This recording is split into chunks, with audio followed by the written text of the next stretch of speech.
Hello, so today we are going to talk about advanced factoring. So if you were given a prompt asking you to completely factor each expression, you first want to look to see if you can factor out a GCF. Now that means look at each term and ask yourself if you can divide anything out of each of these. And you might first think maybe a 2 because my A value is 2, but our B value is odd, so we can't divide 2 by 5, which means you're kind of stuck.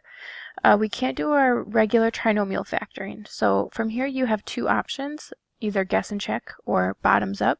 And in this video I'm going to be talking about the bottoms up method. So what that means is you have to take your A and your C value and multiply them together. Now, the reason why we have to do this, instead of just asking what multiplies to be negative 12 and adds to be negative 5, is because this A value throws off our factoring. So we have to take that into consideration when we figure out what we have to multiply to equal. So what multiplies to be negative 24, and it's still adding to be our B value of negative 5.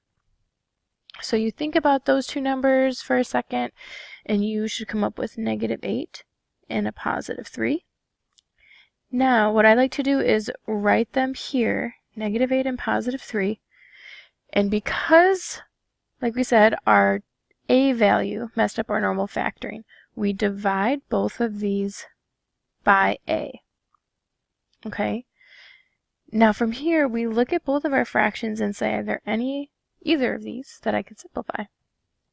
You can simplify this one to be at negative 4 over 1, and we want to keep it a fraction so that way we can use the quote-unquote bottoms up method. So when we start from the bottom, we'll put our variable in the denominator at the bottom for both of them, and from here we go bottoms up. And what that means is when you go to list out your factors, you start from the bottom and go up. So x minus 4, and the next factor would be 2x. This is a positive 3, so it's plus 3. And this would be 2x squared minus 5x minus 12 completely factored. Now you might be saying, why are we doing this? And this is just a shortcut.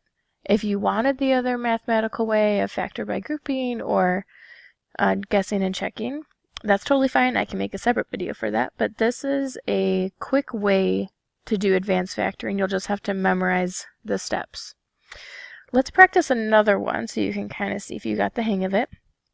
And again, you check, can I take anything out of each of these terms? And you cannot. So then you'll say, okay, I'm going to multiply these together. So what multiplies to be 10 times negative 3, so negative 30. And adds to be my B value, which in this case is negative 1. Those two numbers are negative 6 and a positive 5.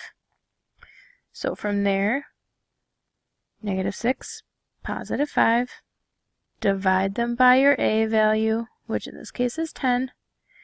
From here you can simplify this, divide top and bottom by 2 to give you negative 3 over 5. And you can actually simplify this one as well to be 1/2.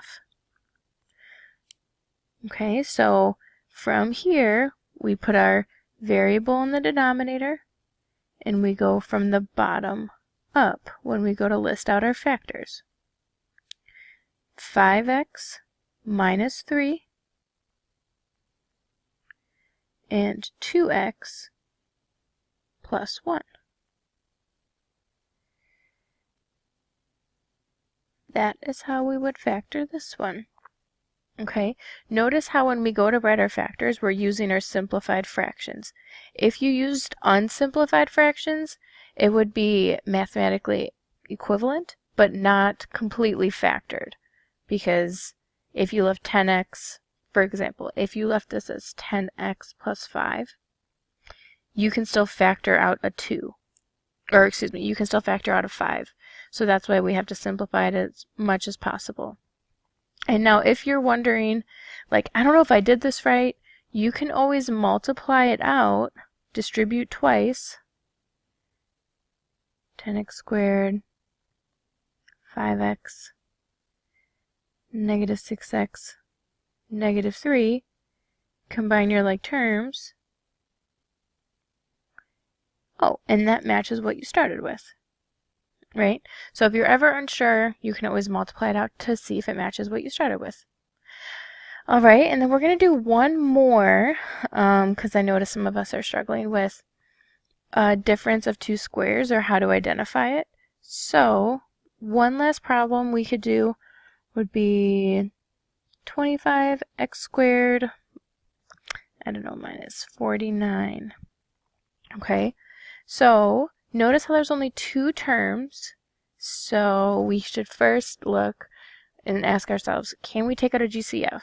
Well, for this one you might say 5, well 49 is not divisible by 5, or 7, but 25 is not divisible by 7, so that won't work. This is actually an example of difference of two squares. When we find this, that means you're going to take the square root of the first term, and that will go first in our factors. And you're going to square root the second term, which is 7, and that'll go in the second spot in both of our factors. And then 1 has to be positive, 1 must be negative, so that way the middle term, the b value, cancels.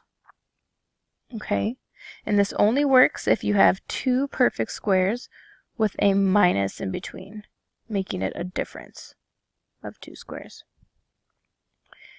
So that would be how you factored that. Okay, hope that helps. Let me know if you have any questions.